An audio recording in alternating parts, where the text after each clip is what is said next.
You may have noticed how much warmer it was today, a bit windy and no humidity. It's a recipe for high fire danger. News 8's Abby Alford has more on the quick action from firefighters that kept a house fire from spreading. It's also a reminder to be prepared during these conditions.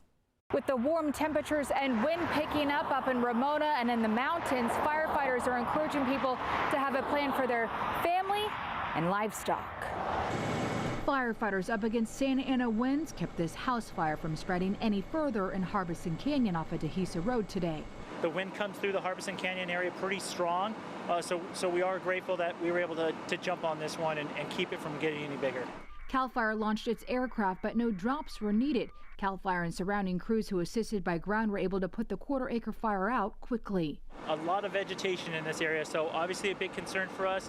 Unfortunately, the house is a total loss, and the cause is unknown. It really doesn't take that much for the embers to jump from this structure fire into the vegetation. Firefighters say Santa Ana winds, warm temperatures, and low humidity are creating near-critical fire conditions in Southern California. Los Angeles and Ventura counties are already under a red flag warning. We need everybody to be prepared. This isn't the time necessarily to be clearing around your property. The National Weather Service predicts high winds are expected until tomorrow night. CAL FIRE says that there's been reports of 50-mile-per-hour wind gusts in the mountains and 30-mile-per-hour in East County. Still enough wind. It doesn't take a lot this time of year to really push those hot gases, really drive that fire behavior.